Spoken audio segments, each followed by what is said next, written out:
Welcome to Inside the Game on the National Soccer Network. Now, here are your hosts, Jonathan Turner and Nathan Wangler.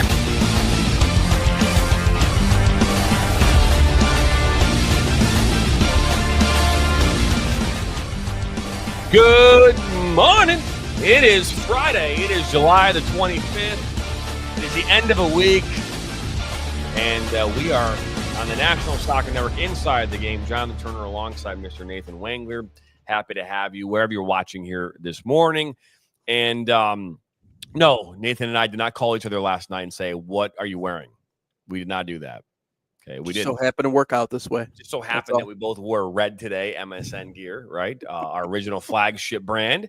We are working on our NSN swag that we'll get out that we can wear on the air. That's something that we're still working on. But so yeah, me and you were, before we even hopped on, we're just talking about the nuances of soccer. And I think it's a good way to start the show this morning. And we are going to dive into some other things as well. We're going to talk about Lionel Messi and that whole thing. We're going to talk about USL League 2, which their playoffs continue tonight, the league for clubs as well.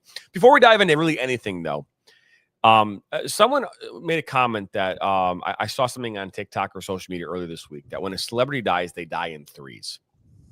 Someone said that. Now, I don't know if that's entirely true, but if we look at this week as a whole, what it started off with. Started off with Monday with Cosby actor Malcolm Warner, right? He passes away. And then we hear the news, I think, on Wednesday of Ozzy Osbourne. Or it was either Tuesday or Wednesday, Ozzy Osbourne passes away. And then yesterday, the Hulk Hogan passes away. So now it might be, based on what this person was saying, it's definitely true. But at least for this week, it is. Right. I don't know if it's always true, but yeah, I mean that. Yeah, three well-known celebrities, well-known in their own arenas, in their own craft. Ozzy Osbourne in music, the Hulk Hogan in wrestling, Malcolm Warner in acting. He also won a Grammy in music as well, which you didn't know that. That's actually pretty impressive. Remember a well-known The Sun and the Bill Cosby show, or the Cosbys. What was his name in that show? Was it Theo? I believe so. I can't remember off the top of my head. Wasn't it the Huxtables, right? Yes. Yeah, I think it was Theo. But yeah, So what came of Malcolm's death on Monday? So we caught wind of it, and we are a beach family. We're a beach family. We love going to the beach. Now, let me take a step back here for a second. I don't love going to the beach. I love that my family loves going to the beach. Me sitting on a beach with that sand in your feet and getting stuck everywhere and taking it home in the car, none of that excites me. Okay, none of it excites. But my family loves the beach. So I love that I get to take them. We get to go together and be there together. But if you said, John, where would you like to be on a Tuesday or a Wednesday in 90-degree weather? It would be half the day, maybe sitting my air conditioning, looking outside at beautiful weather, or sitting on a patio, with nice airflow so I can enjoy the weather, or be at a pool, or playing an Xbox. Like those are my, I mean, like that would be it. Yeah, this sounds quite boring. Yes. But I don't need a whole lot to be thrilled and to be excited. So, but with that being said, what came of this? Well, now the whole conversation is about riptides, right? The whole conversation now in regards to what happened to Malcolm specifically is in regards to how to get out of a riptide. So we are going to Lake Michigan. And it's funny, my wife, who was born in Brazil, been around oceans her entire life. I'm like, kids, there's riptides in Lake Michigan. My wife's like, no, there's not. I go, yes, there is.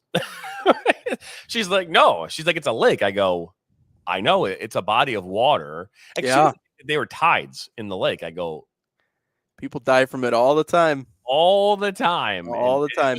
She's like, there's no way. I'm like, yes, there are riptides. Now, they might not be anywhere near as powerful as what you might get from an open ocean, but but they are in their own right powerful. And we laughed about that, and we're talking to the kids. So I asked all 3 kids, "How do you get out of a riptide?" And they're all one goes, "Swim right back." Nope, don't do that. My daughter, my oldest, is like, "Yeah, you swim, you swim parallel to the water, to the beach, just swim out of it." And then my youngest is, she said something else, but obviously that totally wrong. So we walked them through it. But I'm watching this new report last night about how to get out of these riptides. Now they're telling you that you don't necessarily go parallel because the water might not be going like this. It might be going sideways and pulling you out diagonally. So you have to now maybe do perpendicular to the. So I'm like, but they go even worst case scenario, even if you're getting pulled out, maybe let it pull you out and then just take a breath and then swim your way back in. Yeah. The biggest thing, you just can't fight it. You just can't fight it. That's it. Yeah. You can't panic like that. That's when you get it. And even like learning a little bit about it and knowing a little bit about it, having gone out there pretty much my whole life. Yeah. I mean, that's the thing. Like, it's going to pull you out. And then once you get to the end of it, that's when you just, like you said, you just take a deep breath and you try to find your way back because, again, getting exhausted is the most dangerous part in all this. Like, you get tired, all of a sudden you go down, and is that and the other thing. But yeah, no, they're there. They'll pull you out for sure. They say the average person can only swim about 50 yards before getting tired and needing to touch the bottom of the ground, or like the ocean floor, or the lake, lake, whatever, right? Ground, right? So it's like, 50 yards, right? Putting that in perspective. It's crazy to think about that. Yeah. Yeah. And so, just like kind of like floating, would be interesting in its own right. But yeah, so unfortunately 3 celebrities have passed away. I actually think there's a 4th in there somewhere that have passed away. Maybe I don't know. I thought I saw something else about somebody else passing away here from MTV. I want to say Ananda something. I mean, she was like on I believe like the what do you call it? That's what do you call it? With Carson Daly, if I'm not mistaken, Ananda Lewis or something like that. I could have swear I saw something about that too. And that, for us growing up, that was like the total TRL. Was that what it was? Total Request Live. Huh.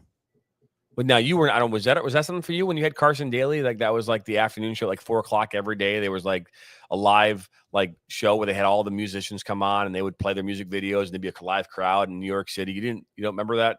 I think it was called TRL.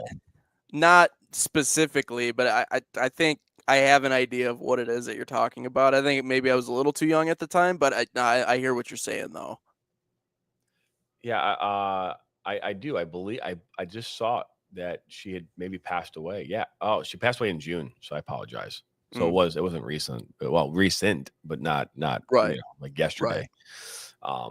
But she had died. But yeah, she was part of, like I said, she hosted BET's Teen Summit. Again, she was on MTV. So yeah. Yeah. Crazy though. I mean, even Hulk Hogan, Ozzy Osbourne, I was actually talking with someone yesterday. Like I surprised that he actually lived as long as he did.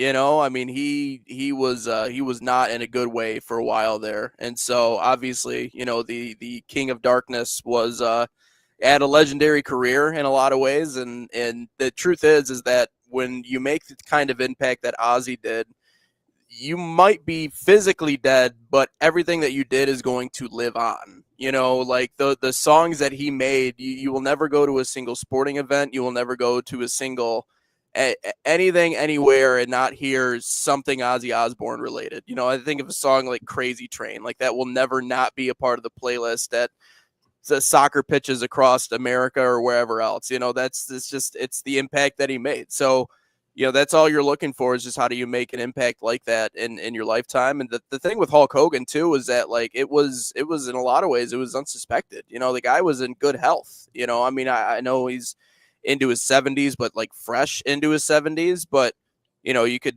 also talk about, maybe steroids or something probably finally did him in. It did a toll on his body. There's different things you could talk about there, but obviously for the wrestling community, he was massive for a lot of people. But the truth is that honestly, when it's your time, it's your time. And he, like physically speaking, and I know I got to talk to somebody yesterday who was really close with someone who actually lived not far from where Hulk Hogan was living down in Florida. And, just talked about how great of a community guy he was, but also the same exact thing, like he stayed active and he treated himself well. But, when I'm a firm believer of, you can do things to kind of shorten your timeline. And I do think there is some validity to that. But I think when it's your time, it's your time. There are smokers who will outlive everybody. And then there are people, perfectly healthy athletes who treat their body the right way, who will go way too soon. Like it's sad, it's unfortunate, but yeah, I mean, they'll be remembered in a lot of ways. They've all made their impact known, and they're gonna live on in one way or the other. Especially Ozzy, obviously, with the music that he did and the impact that he made in the music industry. So it's weird, it's bizarre, but yeah, it touches everybody in one way or another. Yeah, it's it reminds you think about it too, right? Because when like award season comes up, here starting in like late so starting September, October, November, and in December, you start having all the musicians and the Grammys and the Emmys and the daytime TV awards and all these different award shows. The ESPYs did it too. You always have this in memoriam type segment, right, where all the stars in that particular environment are put on the screen if they died this year. And I remember there was a scene. I'm the comedian who's very brass, right? English guy. I'm drawing a blank on his name right now. Do you know what I'm talking about? He did The Office over in the UK. What is his name? God, I'm drawing a blank on it, man. It's crazy how you start forgetting people's names like that. But Ricky Gervais. All right. And he stands up one day and he's like, at one of the, I think he did like the Emmy. He was known for doing like the Emmys, or known for doing like one of those ones, or the Golden Globes. And he walks up there. And he's like, yeah, so today we're not doing it in memoriam because it's not diverse enough. So we'll just go ahead and cancel it this year. We'll move on to next year. Don't worry about it. So we'll just get everybody else in next year. It wasn't diverse enough, not diverse enough in memoriam this year. So we're going to go ahead and just, not do it. All right. So, yeah, I mean, I want to segue into what me and you were talking about kind of before the show started. Me and you were in the green room. We were talking and touching base about, we were talking about some games and talking about like how soccer and how unique soccer is, right? And more importantly, terminology. Mm-hmm. Every sport has its terms. Like, there's you can't use the word baseline in any other sport. I believe maybe futsal, you might be able to use the word baseline. Right. But like baseline is basketball. If I say baseline, 99% of the people will go, that's basketball. Mm-hmm. Right? Warning track. Mm-hmm. Warning track. There's no other warning track except in baseball. You say warning track, it's baseball. Yep. Right? Well, soccer, if you're onto the running track, the track, you might have gone too far. You're off the field at that point, so that's a warning that you should get back possible, on. Right? I mean, I'm just trying to think about what else you might you might see court. Now court, that could be used across a lot of different sports. You got tennis, you got basketball, you got volleyball. I mean, there might be other environments you could use the word court in. So I think that one's more universal, right? I'm thinking like other terminology, like a layup. Now, you could probably say a layup in football. That's a layup, meaning that you're just throwing it up there, basically. Mm-hmm. A layup could be, you could use that terminology maybe in soccer too. He laid it up, whatever, maybe. I mean, yeah. Well, you remember that video I was showing you when I was down there, right? He's a comedian, but if soccer announcers had an Alberta accent, the Canadian guy, and he kept talking about the goalie boots it out to the neutral zone. Obviously, neutral zone is not a thing in soccer because that offsides line is not set in stone where it is. it's just like this too, right? Because I've gotten called out for it, and I'm a referee, a former referee, been doing it for a long time. Mm-hmm. And a lot of times people will put an S on the end of offside and make it plural when it's a singular thing. And so we would, instead of saying he's offsides, we're saying he is in an offside. It's offside. But the people out there who understand the game, understand the laws of the game, and understand how those laws are written will call you out for that shit. Yeah. Like there's no S in offsides. It's offside. Right. And so if you are a fan of the game, you know the nuances. Like to call a defender a defenseman, it does not align in soccer. Right. It doesn't align. Right. We were talking about how like there are certain things in certain sports, right? So like hockey is a good example of this, is where you hear like scores. That's a big hockey thing. And I think since I was a kid, whether I was listening to it on the radio, Ken Cat, those guys, right? Or watching it on TV, every hockey announcer would elongate the word scores.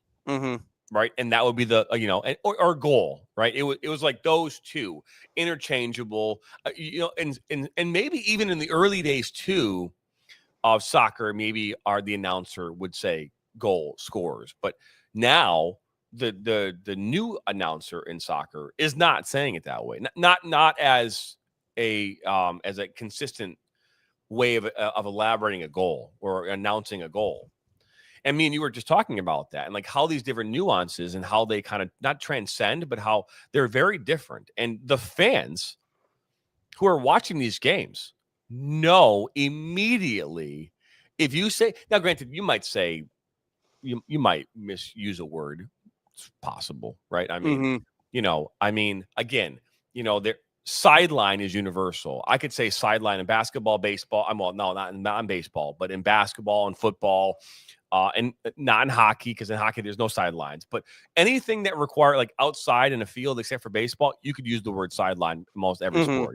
Right? But you can't use the word dugout. In soccer, right? You can't use the word dugout in football unless they, the old Oakland Raiders played, in a baseball stadium. You're going way back with it.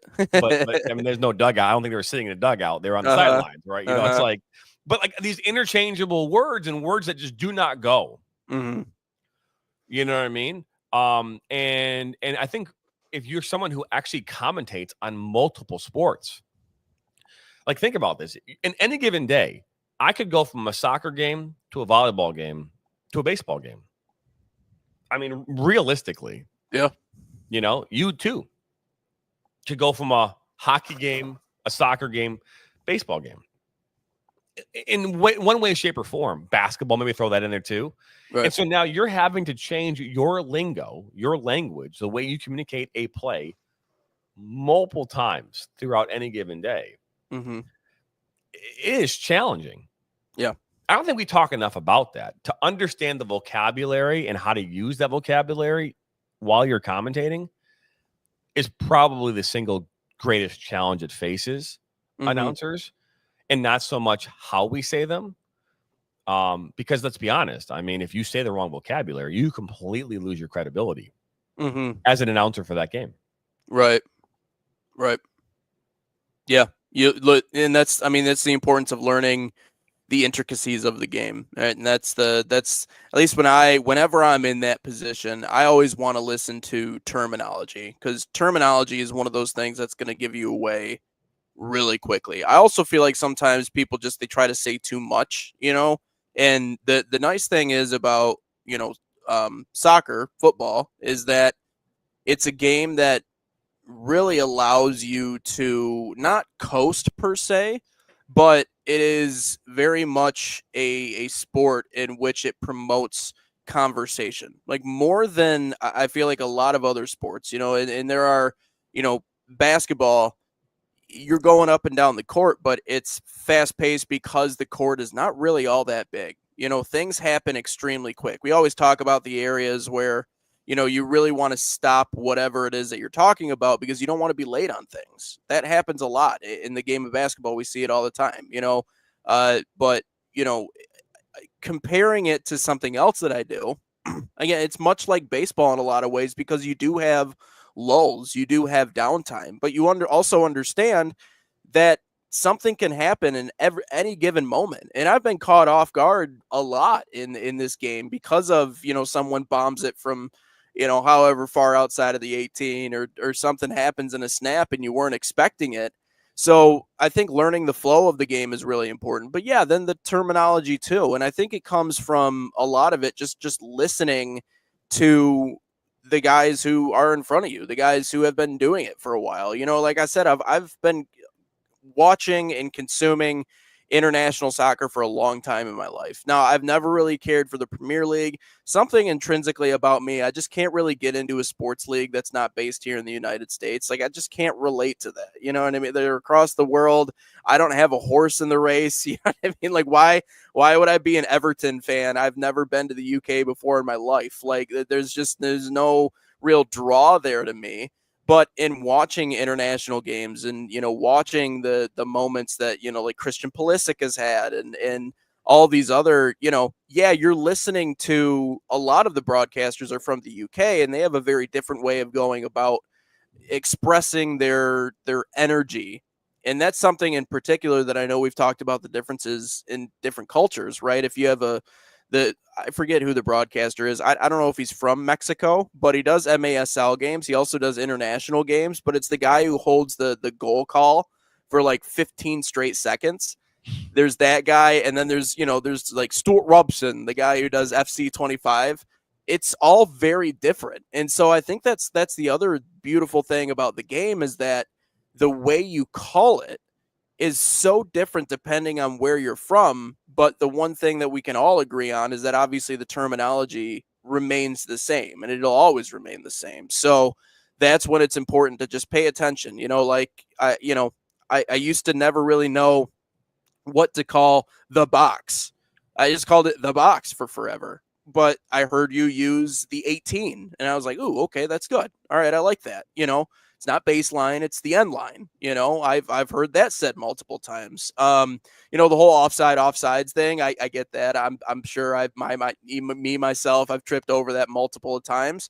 But we were even chatting about it earlier, like saying the word score for when someone scores. Yeah, I mean, I would like to elongate the name in a perfect world. But sometimes, when you have a mess of bodies in front of the net and things are happening, even in real time, because we don't have spotters. That's the thing about the guys who are doing this if you're watching the World Cup next year, believe me, the guy who's doing play-by-play has someone next to him with a pair of binoculars that is pointing out names on the list. What is that? And maybe like a sticky note. Sticky note. Maybe a sticky note. Yeah, they're definitely they're like doing this. They write something on there and they put it right in front of the person. Yeah. Or they're literally with their finger, pointing to the spotting board, right? And so it's like they have the binocs. Yeah. So it's like, it's to be fair, it would be unbelievable to have a spotter.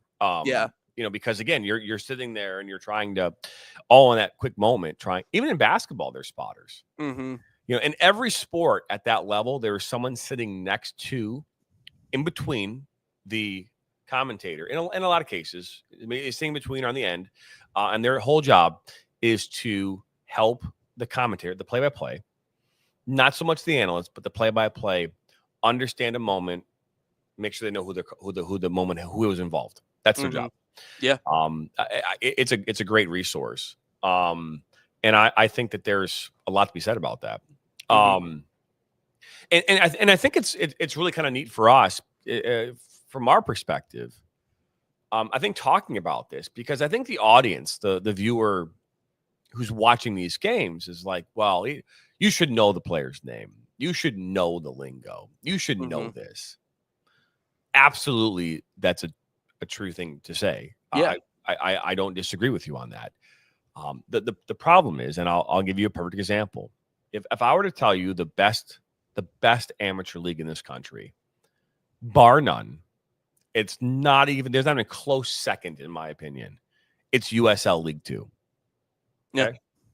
Yeah. USLW. They are, to get into them, there is a significant capital investment that a team has to make to stay in that league. Year over year is one of the hardest things to do. Everything about that league it just eludes professionalism, right? It just bleeds it. Yeah. Not saying the other leagues don't do that, don't do it and they're not. There are maybe some pockets of conferences that are really good, that really do a great job of that. But leagues as a whole, organizationally, that league is the best.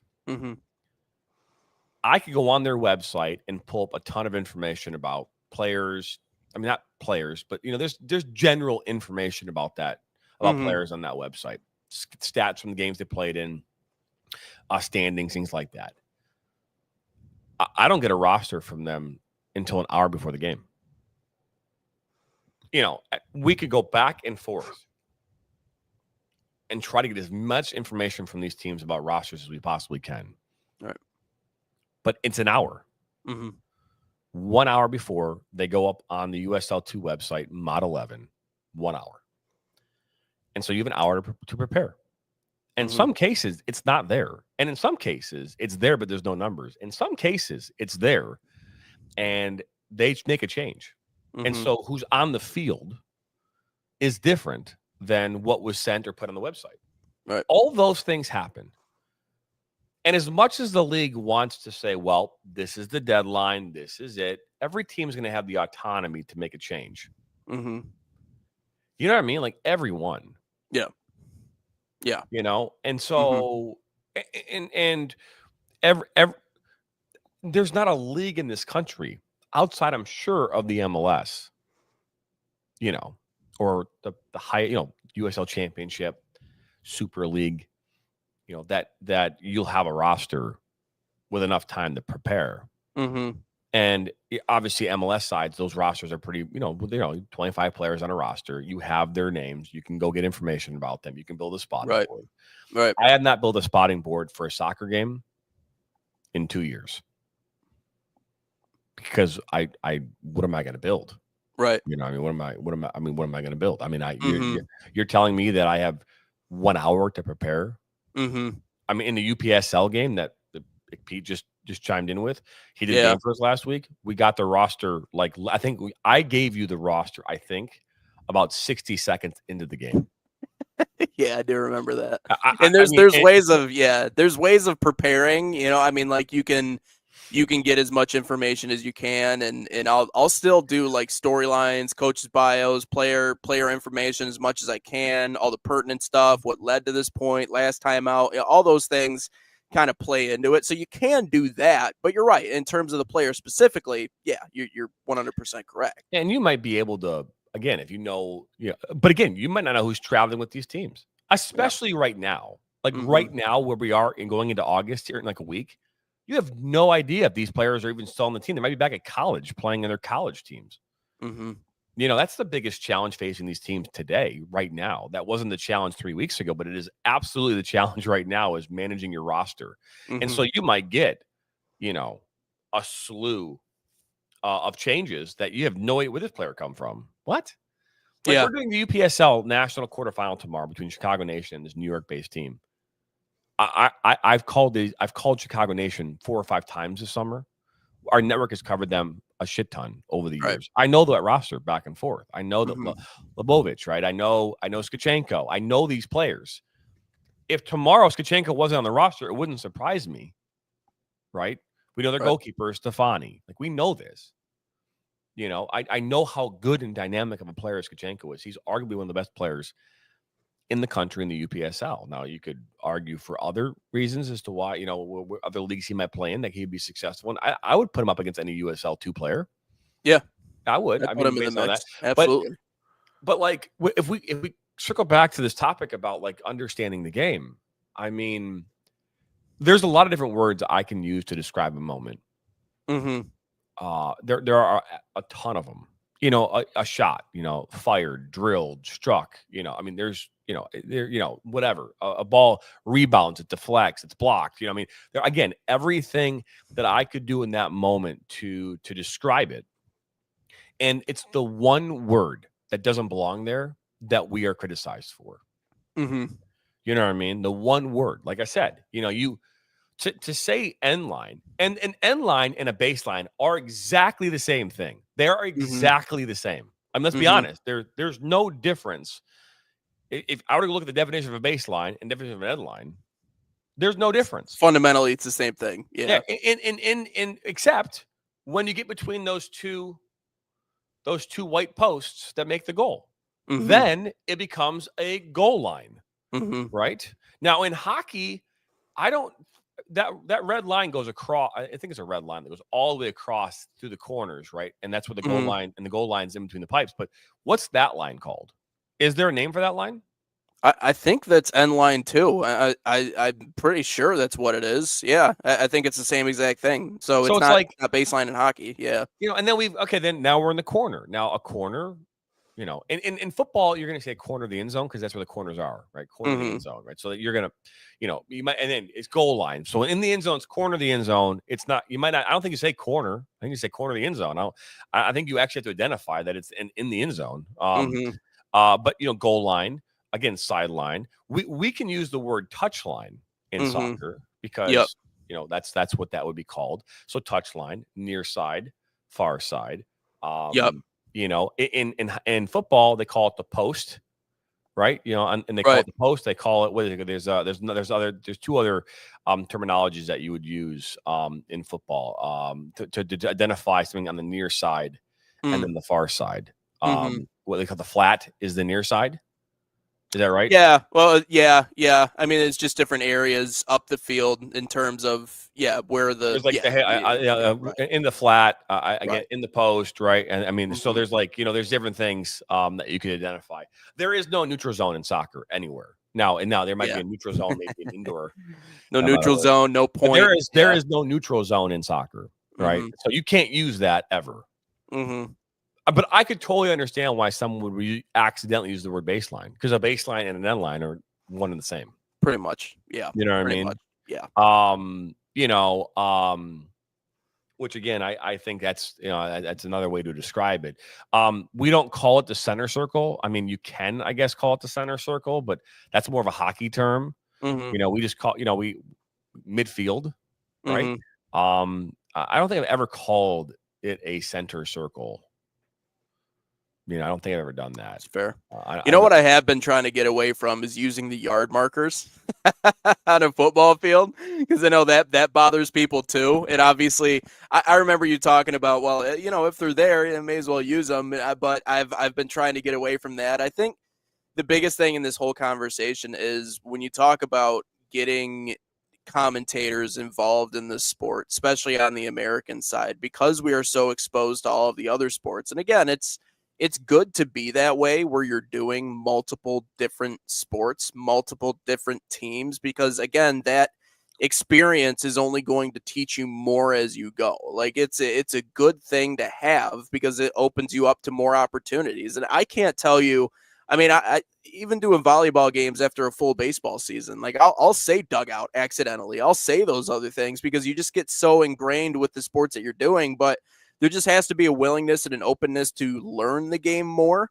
in order to properly cover the game the way that people expect you to. Because when you grow up listening and watching and consuming, you're used to it being called a certain way. And we always joke about it. Like I remember the one viral clip that in a lot of ways, I wouldn't say it made my career, but it changed everything in terms of the trajectory of my career, was when we pretended to call baseball like it was golf in West Michigan. We did our Masters bit, and so there are some that, you could cross over and it's always interesting to see different broadcasters of different sports try different stuff, because I even said this before. Bob Kaiser, who does the Grand Rapids Griffins here in obviously Grand Rapids, Michigan, the affiliate of the Red Wings, I remember distinctly, and this is multiple times, even this year when he was visiting, I remember in between innings offering him my headset and being like, hey, here you go. It's all you, take the next half. And he's like, nope, I refuse to. I will not do it. I will not touch it. And those guys are like, you guys have a far harder job than we do. But yet we're looking at hockey like, are you kidding? Like, you do the hardest sport on earth. What are you talking about? We have a harder job than you. Like, I mean, the speed and everything else like that. I mean, you got to memorize rosters and everything. If you don't, you're screwed because there's just no chance, especially with how fast those guys are moving. it's different styles, it's different feels for different sports. And so consuming soccer, and I would say this to any young talent that's coming in that wants to do, this game. And again, I'm not perfect where I'm at right now. I'm trying to get myself to the point that maybe when the new team comes rolling into Grand Rapids, I'll have my name in the ring, and maybe we can get in there. But you have to just have a willingness to learn, a willingness to watch, a willingness to figure out, again, what terminology fits in what certain situations. And also, and this is the nice thing that I like about soccer, you can really uncork on goals. Like there is, you have a green light in those situations. Because again, to get a goal in soccer, there's so much that has to go right. There's a reason why we see games after 90 minutes be 0-0, and people are like, well, it's boring. It's like, no, I mean, you had buildup, you had opportunities, you had shots that went off the woodwork, you had saves, you had all these other things. And it's because there has to be a certain amount of grace and precision in order to score and score a lot. And so when it does happen, I will say, and I'll credit soccer to this partially because, going into this most recent baseball season, I feel like I learned how to hit the top of my register a lot better. And it was because of being around the game of football/soccer, because you really have to figure out how to get the most out of yourself in those big situations, and that doesn't mean you have to get out of your register or go anywhere further than what you're comfortable. But those are the two things that in my mind are the most important. Number one, you got to understand the terminology. And number two, you have to hit it when it's a big moment, because this sport allows for that. Yeah. I there's just not enough goals. Yeah. Right. I mean, if we're talking about the game itself and talking about comparing it to other sports, I mean, I don't know the average baseball game scoring. I mean, I would be hard pressed to see a baseball game that goes with only getting one run in it. 3-4 runs. Yeah. Yeah. So one run. I mean, one run just seems really low in a baseball game in 2025. Now that's impossible, 10 years ago, maybe, because pitching has gotten way better. Batting has gotten way better. Right. So I know there's a period there where pitching was better than batting. And so there was like this period of time where I think that like the pitching was unbelievable. And the bats just didn't have the same power. But football, you're not going to find a football game with 7-0 for the most part. It's going to be, 10-3. It's going to be, right. And if you allocated point system to football, I would actually argue that maybe soccer might be pretty damn close to that, because think about it, right? I mean, you're only getting in the end zone 3 or 4 times in a game. Yeah. Right. So, that I know we've allocated them more points. I mean, in basketball, we've allocated that a layup, anything obviously inside of 3-point land is 2 points. If you were just to make that 1 point for every basket, I mean, and I would argue that maybe layup should go be to 1 point. Screw it, change the point system, make the game more fun. Right. Like or turn it into like but like an NBA jam, right, where you get tackled and you can launch off from mid court, on a trampoline or something like that. But yeah, we're so used to so many goals and baskets and things like that when it's 0-0 going into extra time, you're like, man, this game sucks. Far from it. I mean, we watched that Flint City Bucks game last week between Fort Wayne and Flint City. It was 0-0 going in the 117th minute.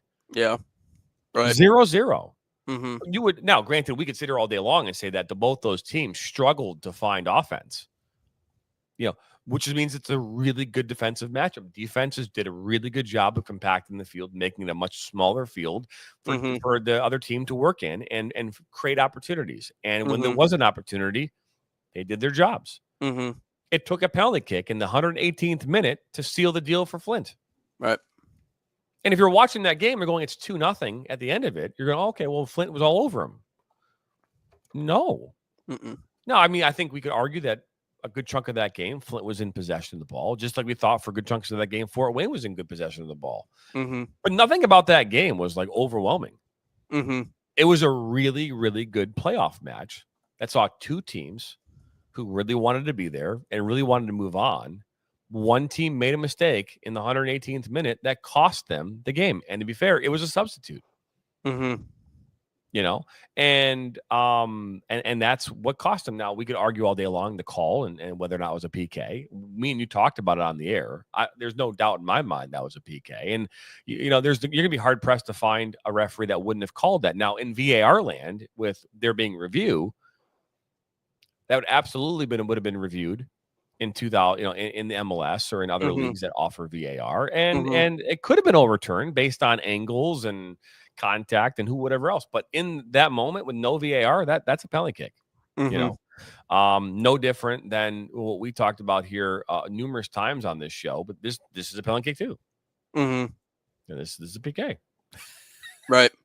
Yeah. Yeah. You know, but yeah, so you know, so soccer is one of those things. So if you're going to be in the chair with the headset on, right, ball goes in the back of the net, you just can't be like any other goal. Oh, it's in for two. Right. You know, 16-footer. It's good. Yeah. No, you just can't do it. Now, granted, think about this. If me and you were to talk about the different moments in the game where we would elongate, get extra excited, right? Think about that. In a baseball game, in the 9th inning, 2 runners on, 2 out. It's the bottom of the 9th. Team is losing by 2 runs, and they've got 2 runners on base. At home, in the batter's box is the winning run. This guy swings pop. It's going long. That home run call is way different than a home run call in the 2nd inning. Yeah, it's a different home run call. It's a walk-off. You know, we're talking about a walk-off home run. Completely different than the 2nd inning home run. Okay? A 3-point shot in the middle of the first quarter when a team is down by 8 points and hits a 3, corner 3. That is not the same call as a half-court shot taken to win the game at the buzzer. So understanding those moments, extremely important. And obviously commentators, they get that. Right. And so, yes, but to be fair, my excitement does raise up in big moments. I did it in the PK call last week against Flint. I went past, I think, my threshold. And I peaked a little bit, but the moment was the 118th minute goal. It was 0-0, chance to move on to a quarterfinal this weekend.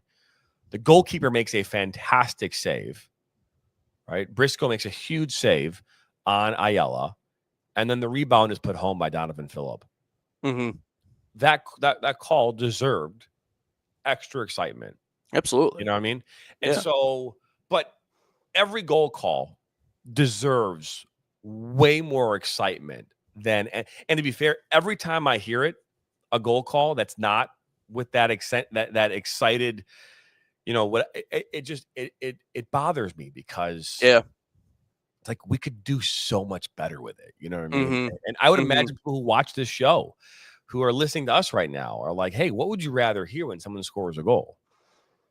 Yeah. Oh yeah. You know, Thomas in the back of the net. It's 1-1. Yeah. Yep. You know what I mean? Like, right. How many times do we hear that? Now, I'm not saying at the highest levels, but I mean, like, in what we do at the levels that we cover, I don't think people truly understand how important it is to pop off, how important it is, right? You know, to go from, you know, here to there, you know. Well, and I think a lot of it comes back to you have to understand if you can match the passion and the excitement of the people that are watching you, you're going to have a lot more success, and you're going to have a lot more people that are willing to maybe dismiss some of the little things you do wrong because you are matching their excitement and their enthusiasm in that moment. You know, like I think about like the Flint City, you know, Fort Wayne game. If you're matching the excitement of those people that are watching in the 1802 pub, you know, down in Fort Wayne, if you're matching the intensity of the people that are watching in Flint or wherever they're watching across the country, that have a vested interest in that club, people are going to love you for it, you know. And I understand that you're saying you might have gotten out of your register, but you know, I think of broadcasters, like I think Eric Collins is a good example. Now, you know, he does the NBA, but anytime I listen to that guy, because he does the Charlotte Hornets, and like, let's face it, the Hornets have sucked now, they've sucked before, they'll probably suck in the future. They've never been a franchise or an organization that has really presented any sort of threat to the rest of the National Basketball Association. But when you listen to Eric Collins is the most passionate Hornets fan in the building, and he has a headset on, you know, and when you listen to it, you're like, nobody loves Hornets basketball more than Eric Collins does. And that's why I think people gravitate towards the guy. I'll go out of my way to watch highlights of the Charlotte freaking Hornets just to hear his voice. It's not even about, you know, it's not even about LaMelo Ball or whatever other players that they have. I could care less about those guys. It's the passion that he brings to it. So energy is one of those things that is it's hard to teach, because you would much rather pull someone back as opposed to push someone forward, because that is a really hard thing to do. You can pull someone back a little bit, you can refine things, you can touch things up, but you can't get more out of someone in a lot of those situations. I also think it comes down to this, though, and I heard this said yesterday, and Mauricio Pochettino actually said this, and I thought this was fascinating, but this applies to a lot of different areas. You know, they asked him, you know, what has led to why are we in the position that we are when it comes to the U.S. men's national team? He goes, well, you know, it's the cultural conversation, but saying cultural conversation is one thing. Mauricio Pochettino goes, the attitude around soccer in the United States is that it is a fun sport to play. It's a fun sport to play. It's a fun sport to watch. We're all going to go out to the pitch and have a good time. He goes, in other countries, in many other countries, it is life and death. It is life and death when you watch them play. It's life and death to the players. It's life and death to the ultras. They live and they die by the sport. And you hear that in the commentary, you hear that in the supporters groups, you see that in the players on the field, you see that in the environment. It is so true. It is so true. And so for us as broadcasters, we have to reflect that, because these players that are playing in the USL2, these people that are supporting these teams, it is probably life and death to them, because this game matters a lot to them. You know, despite what we can say about, you know, the hierarchy of sports in the United States, to those people, it matters that much more. So if you're not bringing the energy, if you're not even in those situations, if you go a little bit over the top, who cares? There are certain situations that call for it. Now, if you would have made that same goal call 15 minutes into the game to make it 1-0, that's obviously a little bit of a different story. But, you know, the place and time. If you're in a place where you can really uncork it and let people hear it, again, to those people and the way that this game is played, and they always say, how can you not be romantic about baseball? I think you could say the same thing about the sport we do. How can you not be romantic about soccer? How can you not be romantic about a late goal in a big situation to punch your ticket to the next round of the playoffs?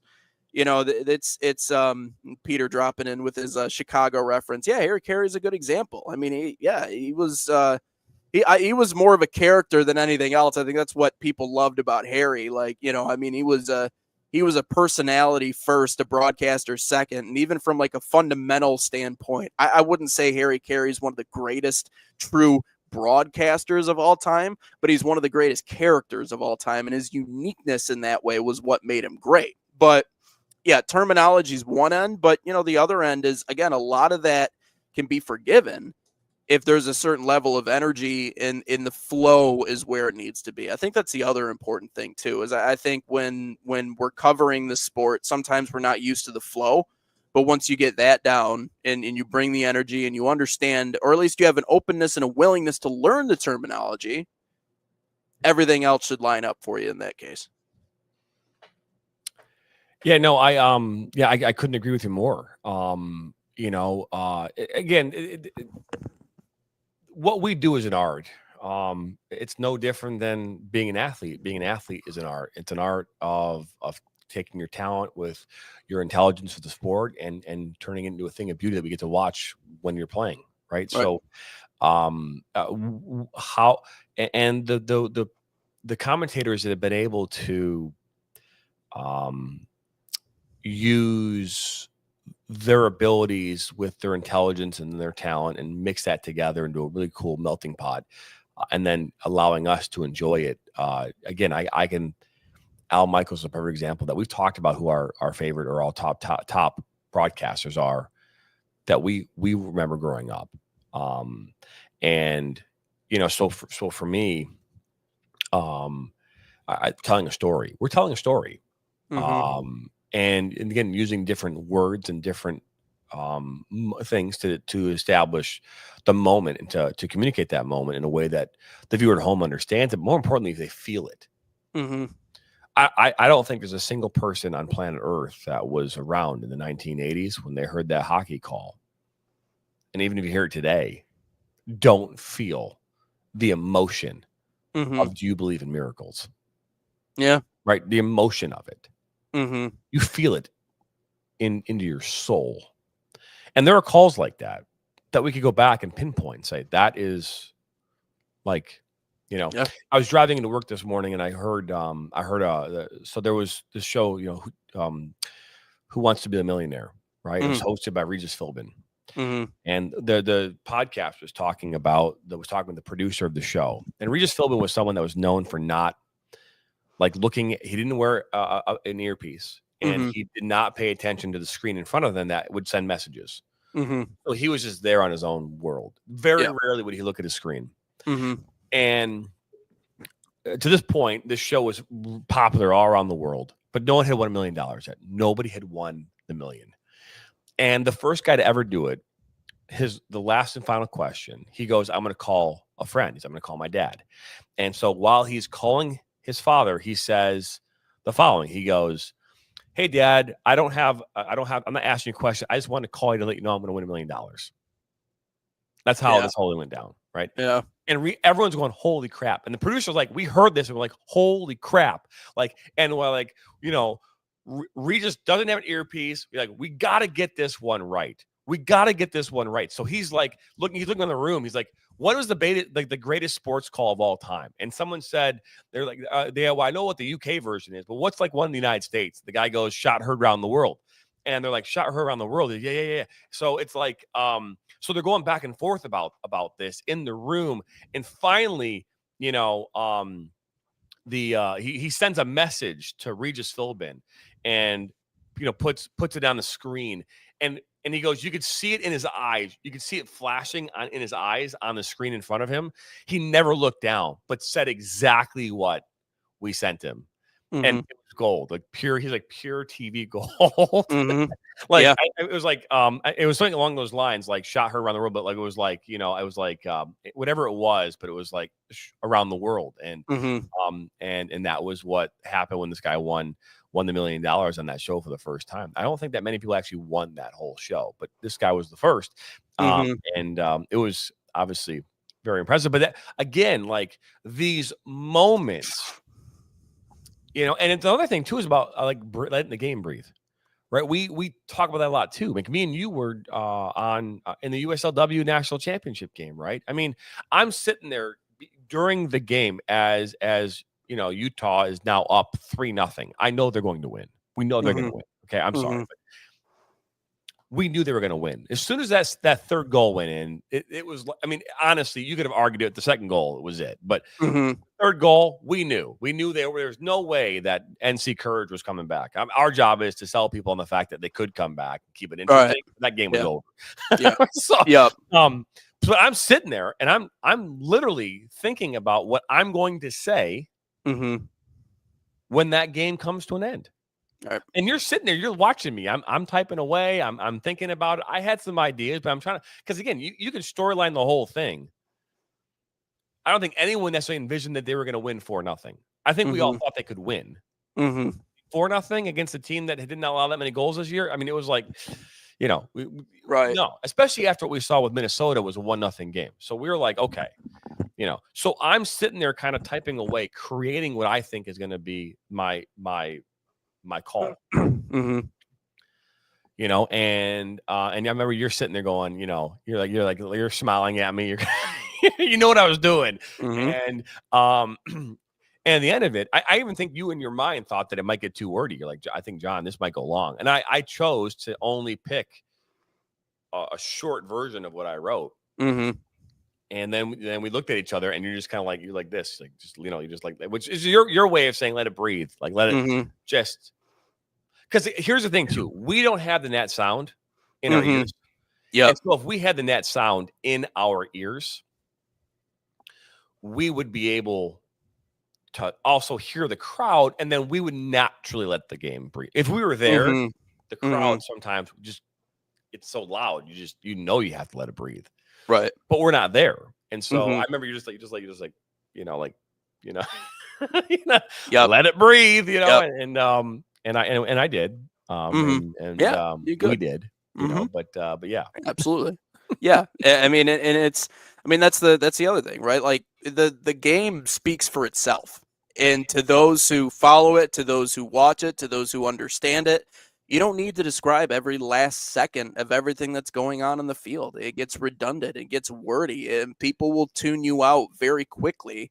And that's it's the importance of sparking conversation, of having dialogue, of having, and I always said this, and I've said this before on this show too, it's why a number 2 in a TV platform is so important. A lot of ways, I'll say this, I think the number 2 is the star of the show when you're talking about TV, because allow people to just consume the flow of play, but talk about something as it relates to the team, talk about the season, something as it relates to the club, maybe a unique storyline or something else that you heard about a player. Be willing to sit back and enjoy those moments and let the game come to you. It's no different than an athlete. I think you said it perfectly. I think comparisons you can make to what we do. I think singers is another good example. We're kind of like singers with the way we treat our voices and our approach and our flow and everything. But as an athlete, they always talk about if you try to force things, right? If you try to go above and beyond in situations where you don't need to, you're going to put yourself in really bad situations. It's the same thing. It's the same exact thing as a broadcaster. You have to let the game speak for itself. And if you do that, things are going to fall in place for you. No, and I couldn't agree more. And this is, I think, exactly what me and you were talking. Hopefully people can hear this, but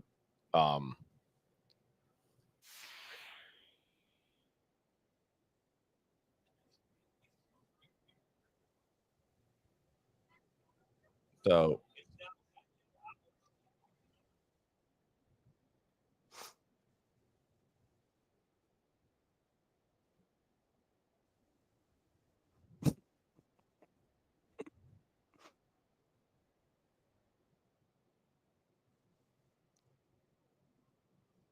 that's where Yep.